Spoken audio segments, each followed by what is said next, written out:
Brewster here with an episode of Chordplay, and this is the Chords of David Bowie. And I've had a lot of requests to feature David Bowie and some of the guitarists that worked with him in his career. And the late great, David Bowie, amazing songwriter, very interesting, musician, and he also played guitar. A lot of people don't really remember that, or they've kind of forgotten. And he kind of approached the guitar as a songwriter. So he found, interesting chords and progressions and kind of fleshed, some of his ideas out. And historically, almost always left, solos and things like that with some of the guitarists that, worked with him in his band. But Bowie himself was actually a very inventive and creative guitarist.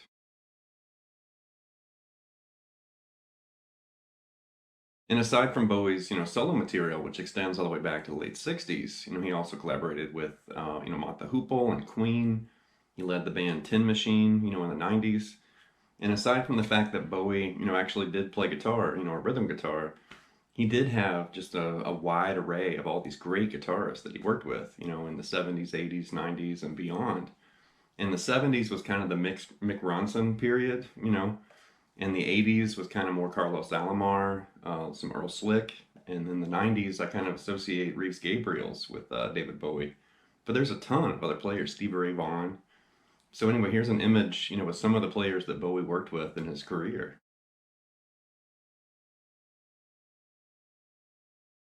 This lesson's going to lock into Bowie, in the 70s, a little bit from the late 60s, and then pretty much all 1970s.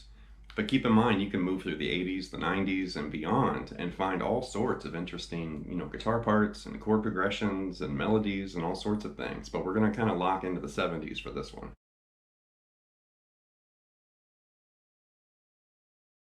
All right, with the opening, that was Rebel Rebel, which is from the Diamond Dogs album, and that's actually David Bowie. He wrote the guitar part and also performed, and recorded it. And it's very simple, and I've mentioned this in other episodes too. Guitar parts don't have to be hard to play for them to be, really good or memorable. And this is a, great example of that. It's very simple, but it catches your attention, and it's still a popular riff, even today. But start with the open D, and the high E open, and then a single D note there on the B string. And then you're literally playing this. So it's like a double stop, it's kind of like a little piece of A major, and then you're going to move to E major. It's like a little partial E major right there. Just the second fret on the D, first fret on the G, and the open B string. Play the low E open. And then you're going to literally pull off that C sharp to the open B string. Like that. So that's kind of like a, like an E6, I guess you could think of it.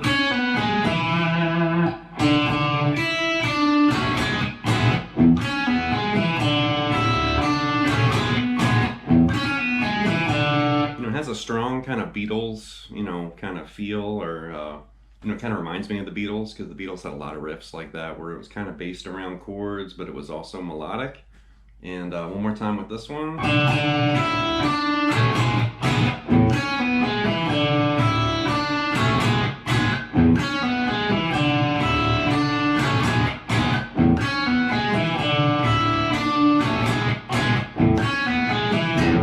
Classic riff for sure, and Bowie wrote that one. Right, up next is Ziggy Stardust from the album with the same name. Ziggy Stardust and the Spiders from Mars, I guess, is the full title, that one. But with Ziggy, once again, we're kind of using some basic chords, very famous guitar part. It's this.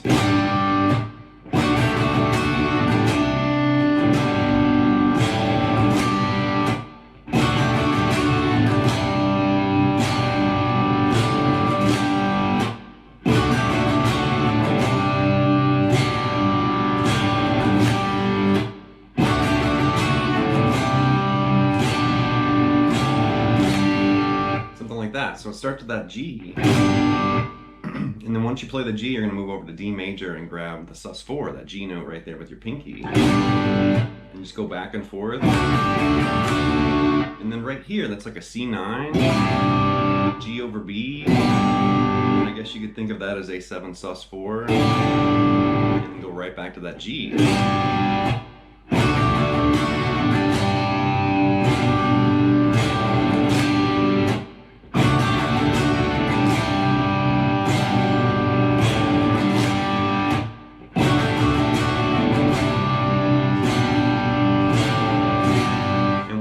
again, very simple guitar part, but that's timeless. That's a very famous, guitar part.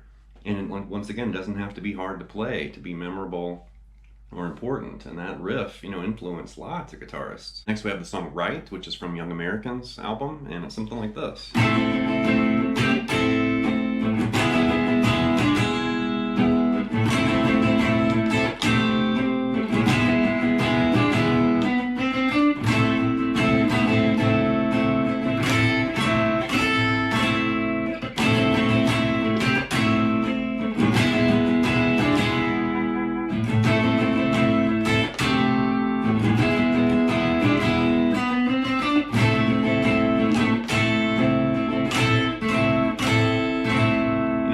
Interesting guitar part, and I'm not really sure who played this. I'm gonna guess Carlos Alomar, because it has this kind of R&B, almost kind of a Motown kind of feel to it. But you're starting with A minor right here, and you're kind of going from A minor, and you're grabbing that A minor 7 and that G note right there, like that, and then you're gonna move back to E major. It's like E major over G sharp right there. And you're going to add that D note, so that's going to change it to E7.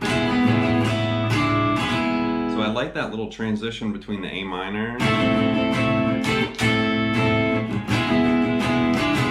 that E major to E7. Because you've got A minor and then A minor 7, and then E major and E7.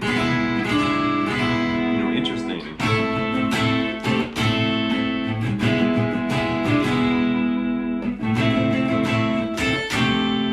Second time you're going to play the top part of that A minor chord and then just end on that A minor 7 with the G note there, and then right there go to the E major, do the E7 move again, and then just walk up. You're kind of double picking there for a second, B to C to D, like that.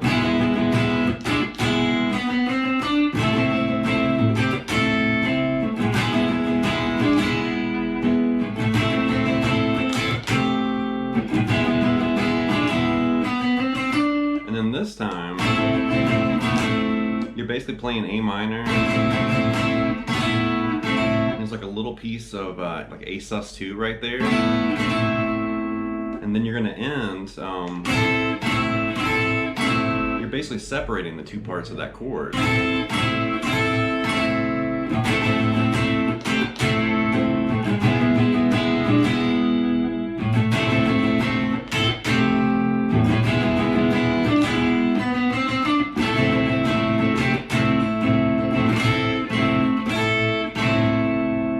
Really interesting guitar part.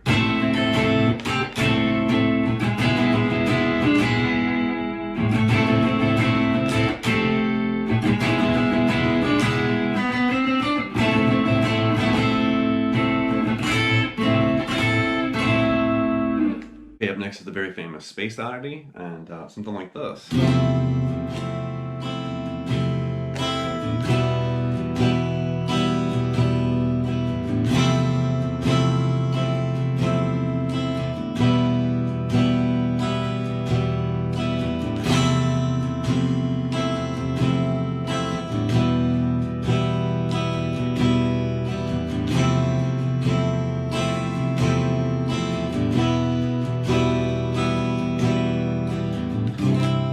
Right there in the very beginning, you hear this really dissonant chord, and it kind of fades in, when you hear that song.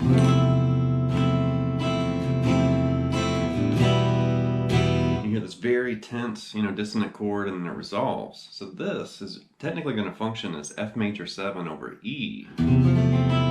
Just think of an F major bar chord, but you're opening up the low E and the high E, and they're both open strings. So that's really unusual. And then you hear that resolve to just E minor.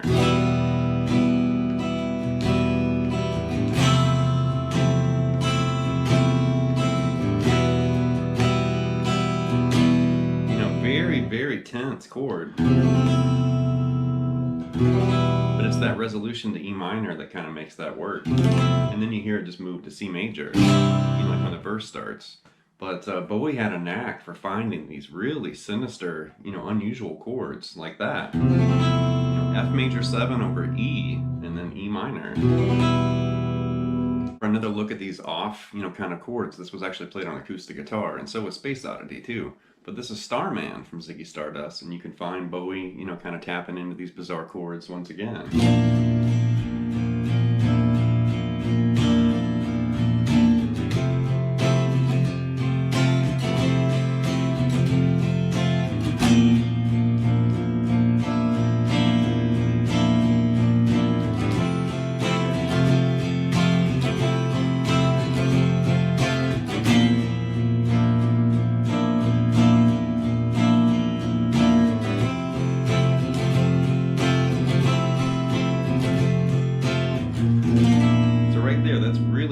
That's going to be a B flat, sharp 11 over E. Really unusual chord. You just think of B flat major, but now you're playing the low E and the high E open against it. B flat, sharp 11 over E. And then that's going to resolve basically to this, and we're basically recycling the Space Oddity chord. There's F major 7 over E. And then just basically, bar behind that and play F major.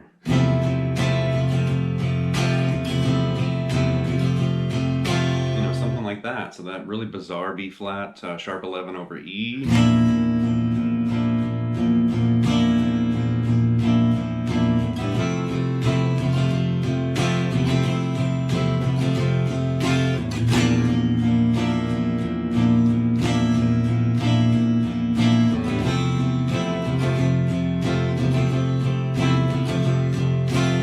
One thing with Bowie's music, especially the early days, there were these really tense and dark and mysterious, chords and progressions, and it's very unsettling. When you hear it, it's like, what in the world? And he's a master, or was a master at kind of finding some of those really dark tonalities. And I love that stuff, where it's not the normal, bag of chords. There's something different there, which that's really different. But I like it. I especially like the way it resolves. To that F. Really cool. Okay, up next is Wild as the Wind, which is from Station to Station, and I'm not really sure who played this. It could be Carlos Alomar, it could be Earl Slick, I'm not really sure. But it's something like this. Once again, really interesting.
Start with this, and it's basically an A minor add 9 right there. So we're basically playing A minor and you're adding that B note right there. And then you just want to come down A minor. Strum that A minor. And then you're going to basically relocate the root to G right there. And you could think of that as a G6 add 11 or A minor 7 over G, however you want to think of that. But you're going to add that B note again. And you can definitely hear the root note moves the G, like in the bass. So I would think of that as a G6 add 11. And then you hear the bass note move down to F, and you're playing this. So that's an F sharp 11, or F sharp 11. Not an F sharp, but an F with a sharp 11. And then right here, you kind of go into D minor, but there's D minor 6 to D minor, and then a D minor 7 right here. So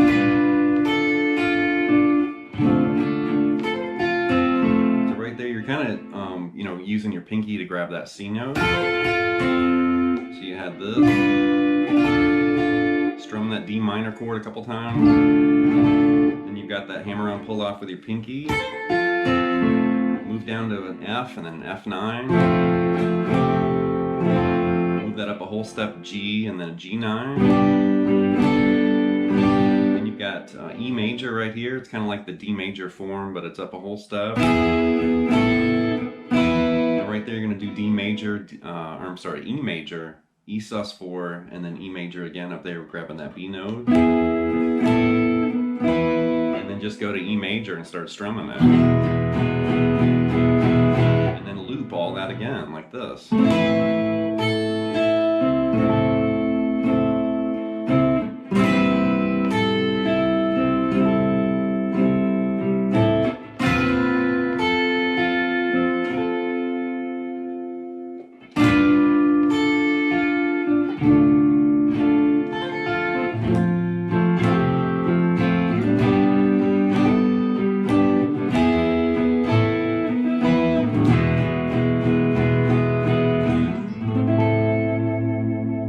Last example is the very famous Fame, which is just a wall of funk guitar. But in the intro, you'll hear this little kind of Hendrixy kind of chord move, and then you just hear this wall of all these funk guitar parts. And the intro is like this.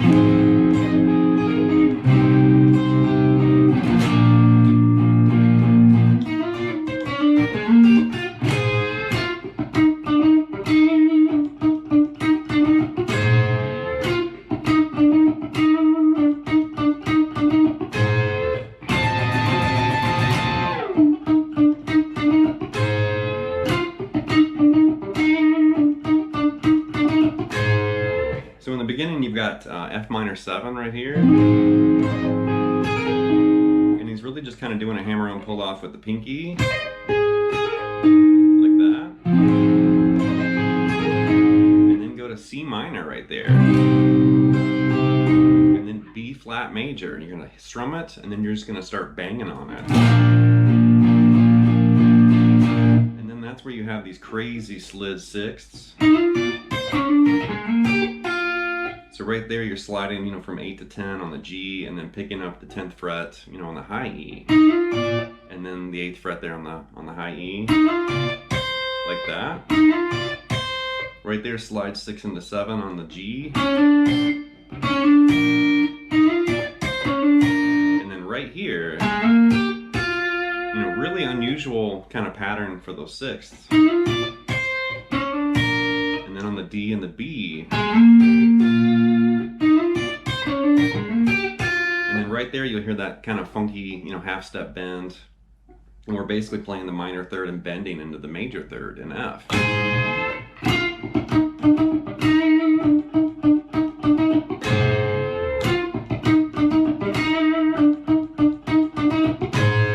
And then you'll hear another guitar, you know, grabbing this, you know, F7 way up there.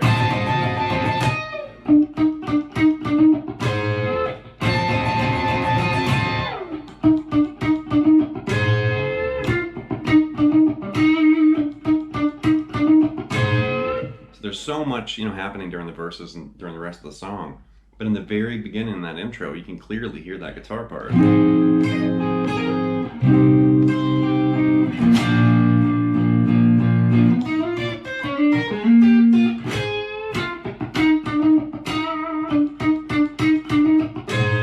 But it's going to wrap this episode of Chordplay with the Chords of David Bowie. And Bowie's one of those artists that had a very long career, worked with a lot of important, you know, musicians, and had a lot of very important music that he released and created.